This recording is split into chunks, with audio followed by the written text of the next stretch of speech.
30,000-foot view of the season that's been. How do you explain how this year's been for yourself?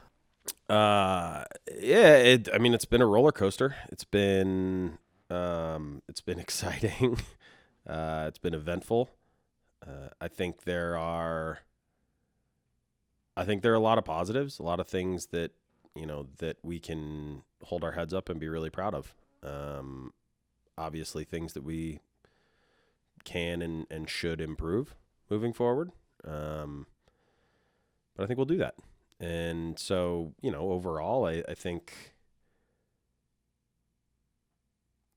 we're happy, maybe not as happy as, there were certainly some missed opportunities. But that's sports. That's soccer. And so we, overall, it's been a good year. It's been a lot of fun, but it's not over yet. Right. The external perspective prior to the season was that the club would finish towards the bottom of the West. I remember that. Yeah, I'm sure you do. But I'm sure, knowing yourself and other people in the club, like that wasn't necessarily truthful. You guys felt as though you had a pretty good team at the start of the year. Yeah. Is where you ended up scraping into the playoffs, is that probably fair for where this team's at right now, do you think? Yeah, I think so. I think, look, like I said, there were some missed opportunities where we feel we could have finished a little higher in the table, but you got to look at it. You got to look at it rationally and try to remove emotions. And there were things that fell in our favor as well. So at the end of the day, yeah, it's probably a fair result. That's why I say I think we're all, at the beginning of the season, we obviously have conversations and we felt like we could be a playoff team. Certainly, we didn't agree with everybody saying that we were the worst team in the West or the worst team in the league. That's for sure. We believed in the group. We believed in everybody we have in that building, and I guess I can say that we definitively proved that to be accurate. Right. Working without ownership often has a negative connotation kind of associated to it, right? Everybody thinks it's...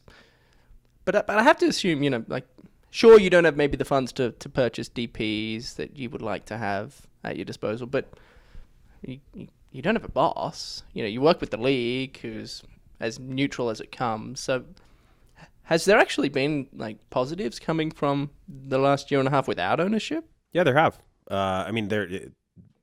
There are certainly challenges associated with it. As you alluded to, the finances aren't always, robust. But as you also said, we're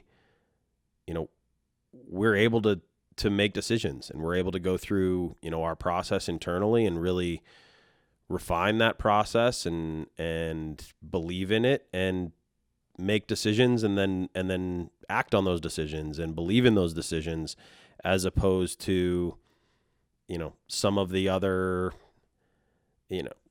look, anytime you add another influential piece to a decision-making process, you're just adding unknowns. And so whether that's ownership or whether that's any other, piece, it can introduce uncertainty or instability into a process. And so we had the stability of going through our process that we all believed in and being able to commit to it. And I think in some cases and in many ways that benefited us. So since you haven't had ownership, you have acquired players. You've signed players. 3 over the summer: Daktovich, Bobby Wood, and Johnny Menendez. I'm sure they're all slightly different in their own way. But if you can you kind of inform us and the fans that are watching and listen to this? How does that happen without an owner? What are the processes that you have to go through in as much detail as you're allowed to share? Yeah, I think, strictly speaking, from a financial standpoint, the biggest impact ownership has on the roster itself, generally speaking, is in, discretionary funds that you have available to you to invest in players. The most influential discretionary funds are designated players. So that's then there's also targeted allocation money, and you're allowed to, that is discretionary, but that is a limited pot of money. You can't go above a certain amount. And so we were given a budget that reflected what we had spent the year before, which was a certain amount on targeted allocation money players, and we were allowed to spend that again, essentially. We weren't allowed to add to our discretionary spend, which is where the designated players would have come in. So we didn't sign any designated players. All of those players that you referenced either fit into targeted allocation money, into that budget that we had. More or less, it's us reallocating resources that we would have, that we spent in different ways the year before. We spent them on those players this year. And then, just in the regular salary budget, which is not discretionary spend, that is not money that comes out of, the club's finances on a, month-to-month basis. So when new ownership does come into the fold, is that the first order of business if you had it your way? Because you have two now, right? Well, we have two. We have Albert and Demir who occupy designated player spots. But Demir didn't start the season as a DP, did he?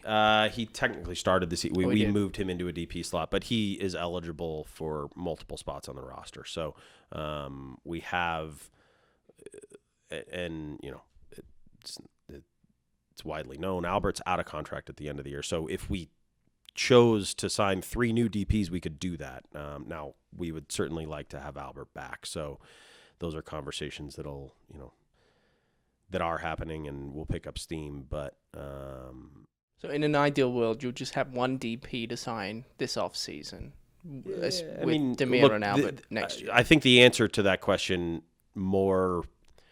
is more holistic and includes a few more moving pieces than that. I think it's a conversation with ownership about how we want to prioritize things, how we want to structure the roster and the organization moving forward to fit into their vision. So could it be that we want to sign? We also this year they introduced the under 22 initiative, which allows you to bring in players in that mechanism as well, which is discretionary spending. So do we want to do some of that as well? We will have the flexibility to craft our roster however we would like to, frankly. So I think it's more of DPs are certainly part of it, and that'll be a part of the conversation with ownership, but it's not as clear cut as just, okay, well, let's go sign, X number of DPs. It's, okay, how do these DPs fit into, our organizational philosophy and what you want to do, what your vision is as an ownership, as an ownership group, whatever it is.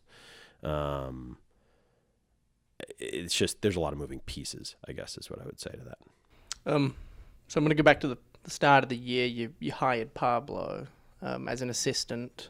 What was it about him that intrigued you as much as it did? He's a leader. When you listen to him speak, you can tell why people follow him and why the passion he has for the game, the passion he has for coaching, for the sport, and now for our club. He obviously has incredible experience as well, that's invaluable in a locker room like ours. For a guy like Pablo to be able to spend time with our players and speak to our players about, not just what it is to succeed in our league, but on an international stage. He's been there and he's done that. And those are things that really are valuable in, to having a coaching staff. I know there was some fans out there were wondering the environment within the locker room, how much of a role, did he play in being hired for that reason to try and create a certain culture? Has he done that, do you think? Has he kind of changed the way the locker room operates? Yeah, I mean, look, every hire that we make in every position, obviously some of them more influential than others, but has to fit into the culture and has to help create culture and drive the culture that we need forward. So that absolutely, unequivocally was a part of, bringing him in, was his ability to create culture and to,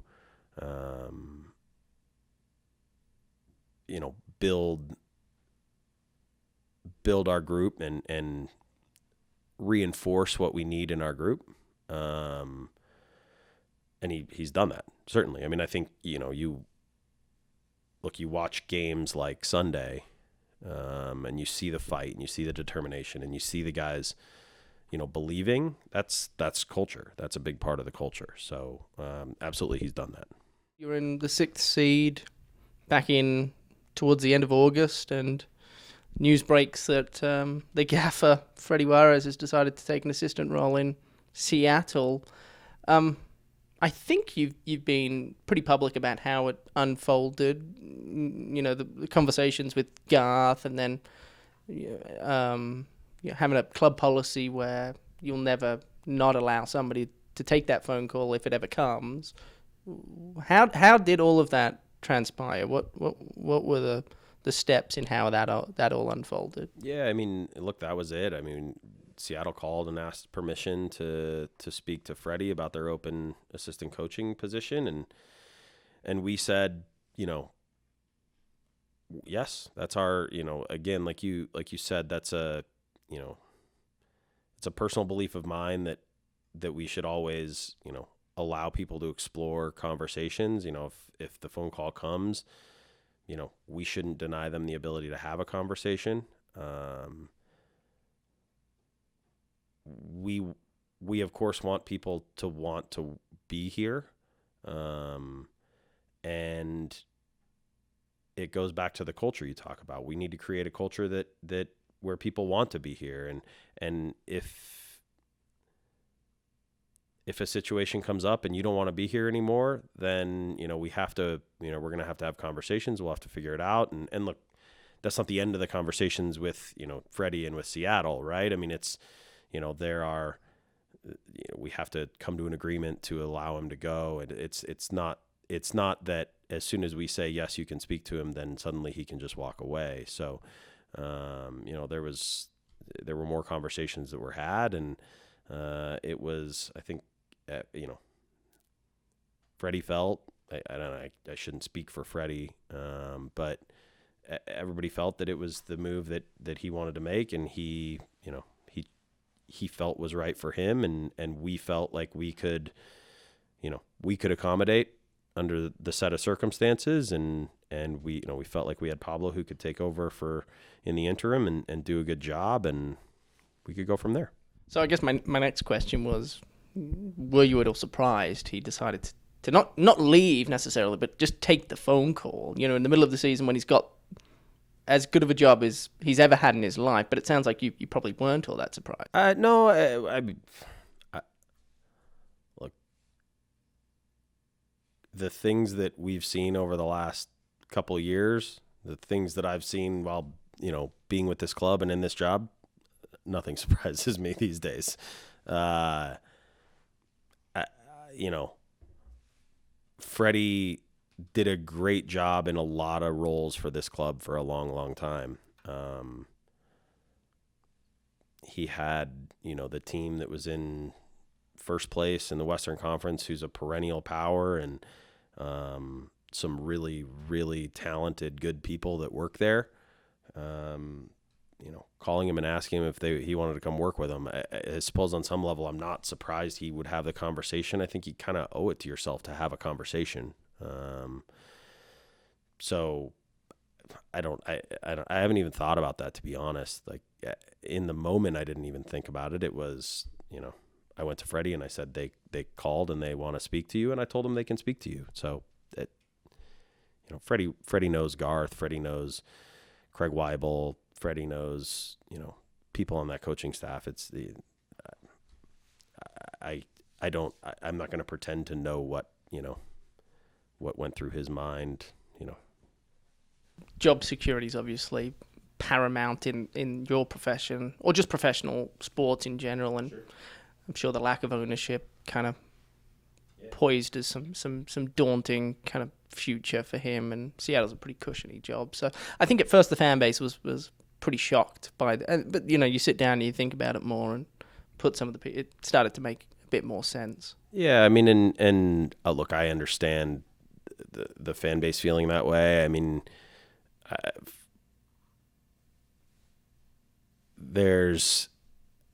you never know what's going on for each individual person either. And one thing I try to remind myself all the time, and I've certainly seen it over and over, is you never know what somebody's going through or what priorities somebody has, or what long-term desire they have to do X, Y, or Z. So judging their decisions isn't always fair. You don't always have all the information. You rarely have all the information from the outside. So, again, I certainly look. I love Freddie. Freddie's great. Freddie and I worked together for a long, long time, and he's really good, and he's really good at what he does. He's going to be really good for Seattle for as long as he wants to be there, I'm sure. So, it's a decision that was made, and I think everybody can move on from now. So all right, Freddie moves, and the club immediately publicizes that Pablo is going to be the interim, and at the same time, a statement comes out saying that an immediate search for full-time management is going to be conducted, and I think 2 days later, or like the next day, Vancouver fired their manager, which between you and I didn't make a ton of sense. But whatever, we don't need to get into that. And then Real Salt Lake gets pummeled. I think it was 4-1 in the end up there in BC Place. It may well have been their first game back as well, or it was. Okay, there you go. And I think it was their second game back in Vancouver. It was their first game since they let go at Dos Santos. There you go. And what were you thinking? When did it surprise you at all that? Because it was a battle of, at first, I guess, when Freddie left, you're going into Vancouver thinking it's probably not going to end up well. But then Vancouver fires their head coach, and all of a sudden, it's a two-horse race again. But then Real Salt Lake gets pummeled. What was going through your head? Yeah, I mean, look, you never know with individual games. It's always interesting to try to look. It's easy right now to go back and say, hindsight's 20/20. It's easy to go back and say, well, X, Y, and Z. In the moment, I mean, I don't know that any of us thought necessarily one way or the other. I thought we felt, we felt good about Pablo and his ability to step in and take the reins and lead the group. Like I said, he's a leader. He's been a head coach in MLS, so it wasn't completely foreign to him. That said, it was 2 hours before the team got on the plane to go to Vancouver that their head coach left, and they had a new head coach now. So, it's not enough time for Pablo to really implement anything either. It's one of those kind of weird setups. And so that's why I think you saw we saw the group evolve more after that match. So I don't know. I mean, it's certainly a little surreal. You go and you play a game against a team that also just fired their coach, and certainly they were emotional, and I think those emotions can play out in many different ways, and you don't always know exactly how it's going to happen. And it's also soccer. I mean, like one or two breaks go against you, and suddenly the floodgates open, and we've seen that in a couple games this year where things just break the wrong way, and we've seen it where things break the right way. I mean, that's the sport. So, it was a tough result, but at the end of the day, it was one game. And I guess my point here is he was pretty quick to kind of completely change a lot of things, including the shape of the team and how the team played, the style in which the club played. Like, how much of a say do you have with all of that? Is he required to go to you and say, Elliot, because he's an interim, right? He's not the full-time boss yet. And so did he ever come to you and be like, hey, I want to play 3-5-2. What do you think? Do you think, am I allowed? I mean, how does that all work? Yeah, I mean, look, he's the interim head coach, but at the end of the day, he's the head coach. So he needs to be allowed to make the decisions that he feels are best for the group, week in and week out. So he acts as if he doesn't have the interim tag. Yeah. Next to his name. That's how. Yeah. Okay. As far as those, we certainly had conversations about, okay, what, he spoke to us about, I think I'm going to go to 3. Okay. We talk through it. We have conversations after every game. So that said, they're his decisions. I'm never going to tell him, yes, you can, or no, you can't do, X, Y, or Z. Now, look, at the end of the year, we do have to have conversations about philosophically, where are we going? Obviously we sign players to fit into certain formations, but even more importantly into, who we are, our ethos and our, the way we want to play, because I think though that is separate from a formation. A formation is simply there to allow you to implement your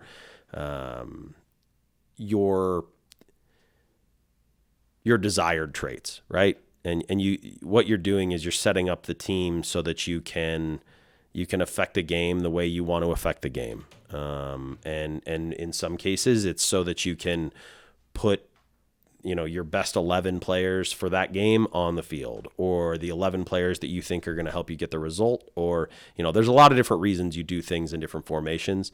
At the end of the day, the formation is a starting point, but the club philosophy and the way we want to play is a little more ingrained than the formation. And so if he wants to change all of that, we're probably going to have a deeper conversation. And frankly, it's not something that we would do in the middle of the season anyway. Yeah, that makes sense. Have you enjoyed the change? I mean, so I've been covering Real Salt Lake now since full-time-ish, 2016, 17. Yeah, it's been 5-6 years, and I can't remember a manager or a team that's as aggressive as. Now I understand they changed against Sporting Kansas City, but Pablo's essentially said, we're going to score goals and we're going to score multiple of them. If you want to beat us, you're going to have to put up 3-4 goals of yourself. And some teams have been able to do that, and there's clearly some issues structurally with how they're playing defensively. But have you enjoyed kind of this? Maybe you haven't. I don't know, because sometimes it's a roller coaster. Sometimes I've enjoyed it. No, I mean, look, we all want to watch attacking soccer. We all want to watch aggressive. We want to be on the front foot. We want to be the ones bringing the game to our opponents. Now, there are times it hasn't worked, obviously. And have I enjoyed that? No. But that's the roller coaster of a season. You're going to go through that. I don't know what the final numbers were. We scored 50 something goals this year. I mean, I do think we played good, aggressive, attacking soccer. we need to be more sound defensively at times, but yeah, it's hard to say. I mean, I've enjoyed the season, and I think we were a different team by the end of it than we were at the beginning of it. Well, I don't want to speak for you, but for you to be the general manager of a professional sporting club, you have to be somewhat of an adrenaline junkie, because it's not like your job security is all that secure. You can go find a more secure job than the one you have. So you have to enjoy kind of the adrenaline a little bit, which is the only reason I ask. You must, like, part of you, even though it is stressful, when you're tied on the road in a game you should win, and then you win like, part of it must be pretty fun. Oh, absolutely. There are moments. I mean, I've said this to a lot of people. Moments like Sunday night, when Dami scored that goal and the release and the way you get to, like, just the pure joy. That's why you do these things. That's why, that's why the players play. That's why we work in these jobs, and that's why fans are fans, right? I mean, that's what attracts everybody to sport and to competition, because you have this, you have these moments. You hopefully have these moments, and fortunately this year we were able to have some, and that one's at the top of the list. But you have these moments that you'll remember for the rest of your life, and I know that we had an all staff call the other day, and we asked a question to everybody who spoke on it. Where were you, and what were you thinking? And you saw people talking about doing all different kinds of things, and tears were shed on the call. There were people talking about how it was this pure joy with their whole family. There were one or two people who said, I'd given up and I'd walked away, and then I heard the people in the other room losing it. And it's those moments, and it's that joy and that just pure emotion that that, like you said, it gets the adrenaline going. And yes, I mean, I guess you have to be an adrenaline junkie to put up with it, because there are a lot of lows too. I mean, like, just as high as we were on Sunday, there were some lows immediately preceding that. So, Demir, you brought up the goal against Sporting Kansas City. Like, how do you find more Demirs? Well, he just seems like such an honest human. He's polite. He's genuine. He's authentic, but he's also, like, incredibly talented. And he's not selfish. He's always willing to do it. Like, how do you find more? Because I just feel like if you can find more of them, the more you have, probably the better you are in more ways than one. So, like, where do you start? There's no question. How do you find more Demirs? If it was that easy, a lot of things would be different, I suppose. So he's only played for 2 clubs. Yeah, well, I think 3. He played in Croatia, right? And it says a lot about him. Yeah, no, it does, and I think that you actually touch on something there. And so, when you're looking for players and when you're identifying targets, it's about, character is just as important as anything else. Who the players are, and what motivates them, and why they want to be here. And why they want to do what they do matters. And so it's a process, and we have to be diligent, and we have to be willing to walk away. We have to be willing to say no. And sometimes you're going to have to be willing to kind of take a chance. Because look, in some ways we were taking a chance on Demir as well. He's a guy coming from the second division in Germany, who maybe was a little older than the position we were ideally looking for. And he's not old. I don't mean that in the slightest, but when we spent time with him and when we got to know who he was, we knew he was the right fit. You just knew. Yeah, certainly with some guys, you'll figure it out. And like you said, I mean, Demir's one of the nicest, most genuine people you'll ever come across. And he's a pro, and obviously he's a phenomenal soccer player. So it's not easy to find more Demirs. We'll take every one of them we can. But you know, that is a part of it. And look, I think it's the other thing I'll say is it takes time. It even took Demir time to become Demir here, right? Now he had some really big moments early as well, but you know, he's continued to get better and better. And I think a lot of that is the character, and a lot of that is who the players are. And I feel confident in saying that the guys who we've brought in, certainly recently, are of the same character. And, you know, we signed them because, you know, we went through a process and we believed in who they were. And I think they're all going to be able to contribute in significant ways. Now, are they all going to become Demir? I mean, if they do, we'll probably have another star above the crest at some point soon. But, you know, I certainly believe they're all going to be, you know, positive contributors for it. Is the process the club takes when interviewing, you know, prospects and potential players, is it the same for every player, or does it differ? It can't be the same, because every situation's different. Well, so explain that then. And maybe it's hard to explain because if it it's a little. I mean, it's a little hard to explain just because it's so much about getting to know the person, and each person is different. So, you know, and the process has to be different. So, you know, over the last year, we haven't been able to travel, right? So when we signed Tony Dakovic, we had to rely on finding out who he was and his character in ways other than flying and sitting and meeting with him face to face, because that just wasn't an option.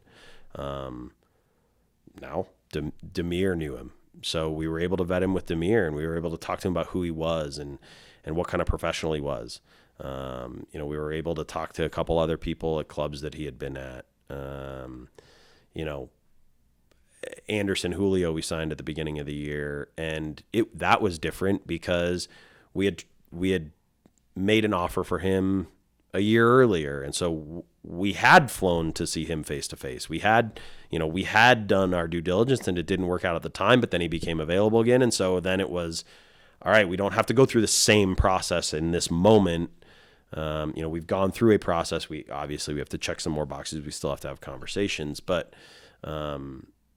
it's different each time depending on what the circumstances are. Now, that said, the root of it is all the same, and it's, what is your character? Do you fit in with the group? Do you fit in with the culture?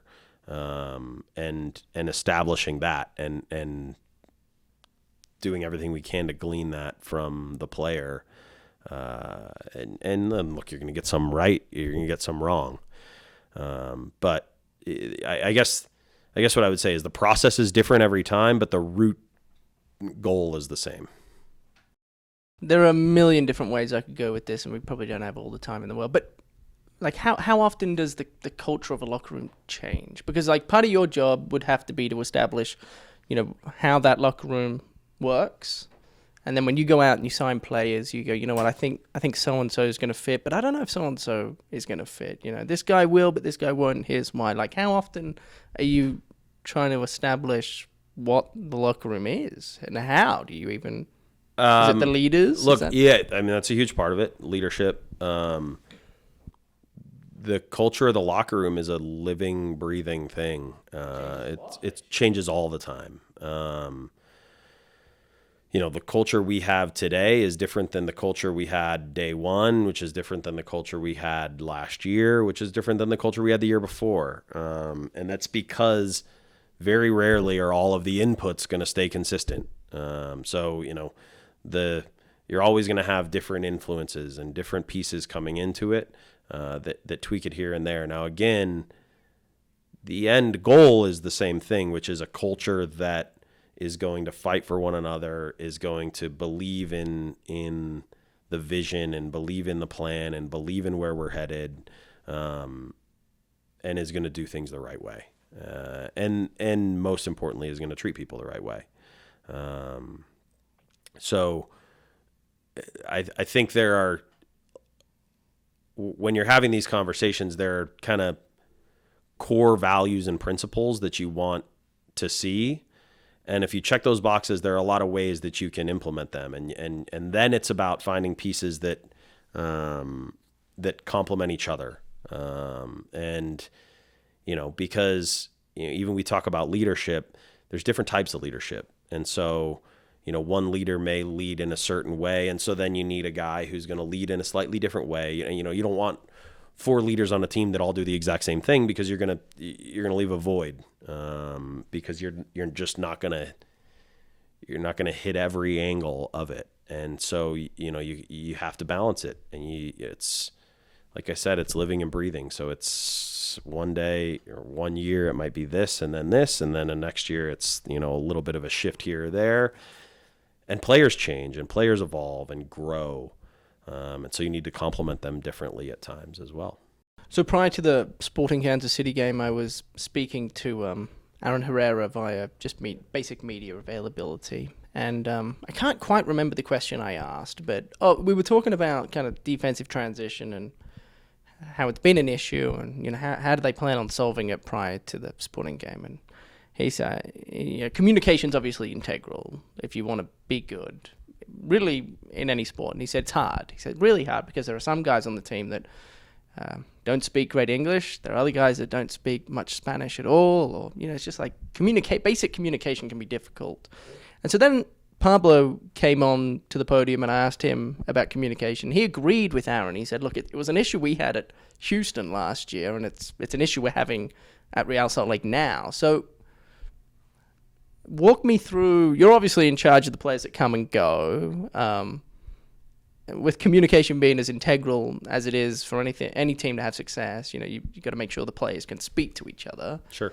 A balancing act, I have to assume. It is. So if you were to go sign somebody from Japan, yeah, would you have to sign another player from Japan so that they have each other? Because bringing one guy in from Japan into a team where nobody speaks Japanese, that's probably not going to work out for that one player. If there's 2, maybe, but I mean, how does that complicate? Look, yeah, we've had these conversations over the years, and I don't think there's always a clear-cut answer for that. I mean, it might be yes, it might be yeah. Okay, let's say we sign a DP Japanese player, and he doesn't speak any English, he doesn't speak any Spanish, and so we are just throwing him in, and he doesn't speak the language at all. It probably would benefit us to have somebody he can communicate with, or there are ways you can do that. Can you bring in a translator? There's a lot of different ways to solve those problems. Now we haven't been confronted with that exact situation. I mean, look, broadly speaking, most of the players that we've brought in speak English or Spanish, if not both. Do they have to? They don't have to. Now, I think they have to. Certainly, if you're going to bring in players that don't speak either of those languages, it then becomes incumbent upon us and them to learn the language and teach them the language. I mean, it's English lessons, which we provide for Spanish speaking players as well. And also we've done things where we try to provide some Spanish for English speaking players so that they can communicate as well. I mean, it's also about having a coaching staff that's able to communicate with them. And that's really important. So, it's always a challenge in a global game like this. You're always going to be presented with some version of that challenge.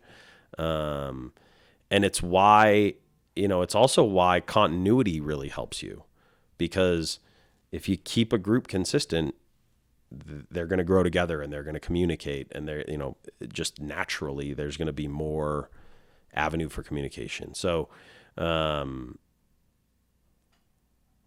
we certainly place an emphasis on it, and we have to be cognizant of it.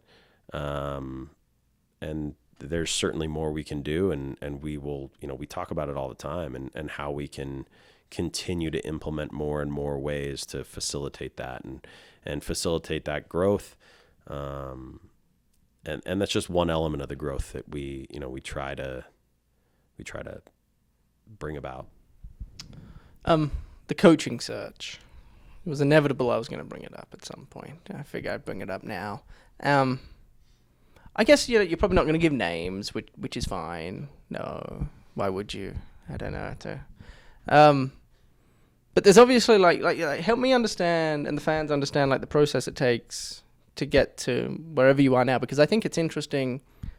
Freddie leaves, coaching search starts. Okay, so it's like you're in charge of it. You and a few other blokes are in charge. You're kind of trying to figure out where do you start? Do you go global search, or do you go, you know what? International managers in Major League Soccer haven't worked out.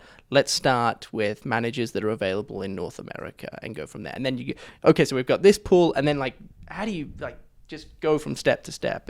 I mean, look, there were a lot of conversations. There have been hundreds and hundreds of hours spent, thousands of hours spent in these conversations, in, going through a process. But it started with, all right, let's sit down and let's talk about candidates. Let's talk about people we know are available. And as soon as the news breaks, we're all being inundated with messages and emails, you name it, we get it that way, which is fine. And so, you do a little research on those people, Yeah, certainly. And so yes, it was an international search, and we've absolutely spoken to candidates domestically and internationally. You also make a valid point, which is it's been really, really hard for international candidates to come in and have success in MLS. So we have to be cognizant of that, and we have to look. Part of it is understanding why that's the case, and so it's layers and layers and layers of conversation, and I think that's part of why it's taken a fair amount of time, and we've also, the fact that the timing happened the way it did kind of afforded us some of that time as well. It allowed us to really conduct a thorough search and really conduct a process where we could speak to dozens of candidates and have really in-depth conversations. And it didn't just have to be, well, the season's over, the manager's gone, we need a new one in the next 2 weeks, so go. We were able to go through a process, and Pablo's done a fantastic job, and he's stepped in and led the group, and he's certainly a part of the process as well. So it's been long, it's been exhausting, but it's been fantastic as well. I think we've learned a lot about our club, a lot about a lot of people. So it's been a great process. We're not going to get names, but are you able to give us how big the pool was at the start and how big or small it is now? Yeah, like I said, we interviewed dozens of people. Some of those multiple interviews. The pool, I'm not going to give you an exact number, but it's certainly been narrowed down to a handful of candidates, finalists. We feel really good about a lot of the candidates we've spoken to. But at this point, we're focused on making a run. We're focused on the playoffs. So this is interesting, and I don't know how much you can share, but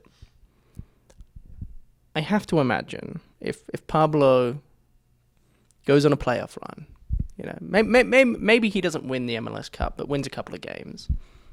I mean, he's essentially forcing your hand, is he not? And the only reason I say that is because you and I both know the job he's done, or the job anybody has to do, taking over a team middle of the year and then trying to implement your own little... And he wasn't afraid to implement. He completely changed the shape and the style in which they play, which is incredibly difficult. I mean, some managers can't even do that over the course of a 2-month off season, let alone in the middle of the year. If he goes on a run, he has to control his own destiny, surely. Look, here's what I'll say. I mean, we certainly haven't made any decisions yet. I don't think we're in a position to make that decision right now. He's done a great job. On the flip side, it's our job to make the best decision for the long-term success of the club. So, we'll all just have to keep talking through it. We'll have to have a conversation. And, certainly some of those conversations involve Pablo, and, Pablo's done a great job. And I can't say that enough, and I can't say enough about, who he is as a person and what he's come in and done. So, we'll just have to see. So, let's say whoever the manager is, they want to change the shape of the team. They want to kind of change the way they play, similar to what Pablo's done. Jonathan Menendez, interesting player, right? Came in, got a lot of playing time, looked to be reasonably talented, like pretty good. And then the shape of the team, the 3-5-2, he just didn't find a position for him, Pablo. And so like that's got to be kind of tricky for you this off season. Are they going to be? Do you envision, maybe this is an impossible question to answer because you don't know who the manager's going to be yet, but there are going to be players that you're going to have to make a decision on. Contracts come into play and all, but like how hard is that for you to? Sure. I mean, it's why, it's why every time we're bringing a player in, we're having conversations with the coaching staff, because it's important that everybody be bought in and everybody believe in the players that are coming in. So sure, those are absolutely conversations. We'll have conversations after the season, like you alluded to. There are, different situations that could play out. There's countless options on the table. So, how we will come out on those, we don't even know yet. We certainly have some ideas, but things change all the time. But it's also something we'll continue to speak with our coaches about. How much risk is there when it comes to making and players, managers, when you're hiring anybody? Like, there's a lot of risk. There's always a lot of risk. Yes, there's always a lot of risk. So how do you limit that? I'm going to go back to what I talked about a few minutes ago. It's about culture and who the people are. Because, when you're bringing players in and when you're bringing coaches in and when you're hiring staff, it's most important that they fit into the culture and they fit into what we're trying to do. And if it's not working in one way here or there, if you have the foundation of, being the type of person that we want and we need in our organization, then we'll be able to work through those issues or those challenges, because they're always going to be there. So I think the best way to limit risk is, to be diligent and to be deliberate in the process, and to make sure that we don't cut corners. So you do your homework, you go through all this stuff, and players or managers, whatever, the same thing to me. But, and this may sound silly, I guess, but how much of it is instinct? I have to imagine that, like, the best people that do your job, when you make as good of a decision as you've ever made, I have to imagine, but some of it's instinctual. Yeah. Like Demir, you said Demir, when you spoke to Demir, it was pretty black and white that he was going to be pretty good. Yeah. Like a lot of that's instinct, right? Yeah. I mean, there is an instinct involved. I mean, you have to be able to you have to be able to kind of come up with a gut feeling and believe in it and go with it. And a lot of that, and a lot of that comes down to the fact that especially when you're looking at kind of a high level, you're going to have multiple players or multiple staff or whatever position it is you're looking for. You're going to have multiple people that really are high quality candidates and really fit what you're looking for. And you're going to have to find a way to differentiate them. And sometimes that is just going to be like I said, when we signed Demir, there were one or two other guys that we had spoken about and we had spoken to, who were great. And I remember at least one or two of them, and they're really good players now. It's not at all that they are not quality. But it just felt right with Demir. And so we moved forward with Demir. And even though in a vacuum, even one or two of those players, you might have people saying that's a better player. Demir was the better fit for us. And it just came down to all of us believing in him and believing in what he brought to the table,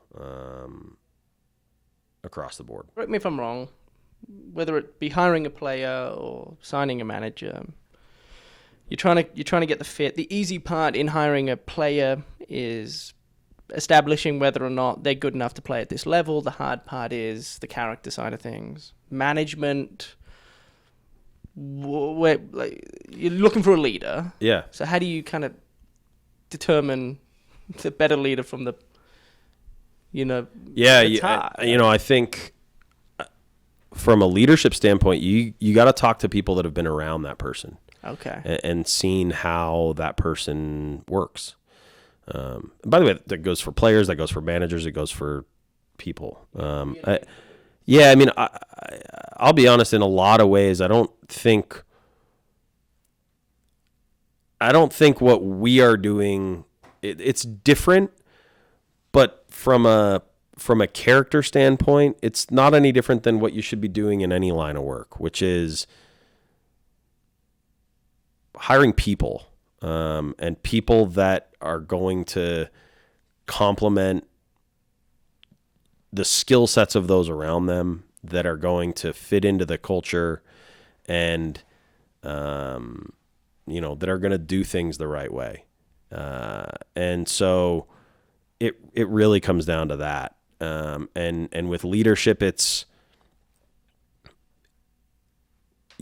look, you can talk to somebody, and a lot of people are going to be able to tell you what you want to hear. They're going to be able to give you technically the right answer. But it's about, one, like you said, getting a real feel for who that person is and how much, they are going to drive that culture. And then two, talking to people that have been around them and finding out if they, if that's the way they operate day to day. If, I suppose in a sense it's, do they practice what they preach, right? And so, there's a lot of, vetting of resources or references, I guess. Again, for players, for coaches, for staff members. I mean, it's just making sure that they fit. This current athlete is different than any other athlete that has come before. So the time that we currently live in, I think coaches need to treat players differently. I just don't think the old school hard ass, kind of like intimidation style of leadership, I just don't think it works in today's world. Do you agree? And when you're hiring a manager, you have to honestly, much like every walk of life, we need to treat people differently than people have been treated for a long time. And it's the balance, obviously. I mean, you have to have expectation, you have to have accountability, but you also need to treat people like people. So it's you know, again, I come back to the same thing. It's culture, and it's fitting into what we are trying to build and the long-term vision, and doing it the right way.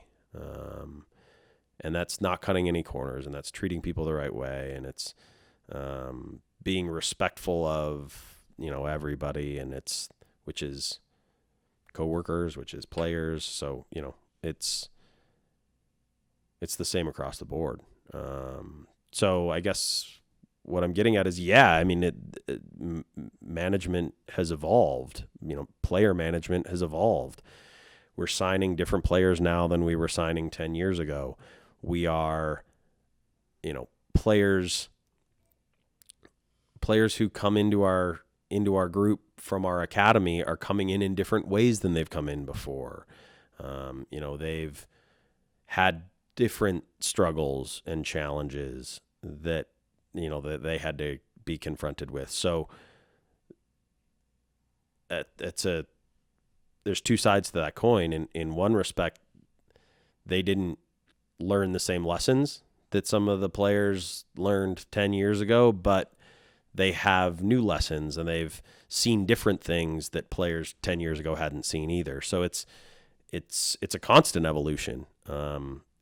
Look, if these different nuances and there weren't, there weren't gray areas to all of this, then you could just pull up the internet and pick the top 10 players and go sign them, and you'd be done and you'd win championships. But that's not reality. These are people. And so it's a constantly evolving mosaic of people that have to fit together and have to compete together and have to fill, have to complement each other. They have to fill voids that exist and be a part of a team.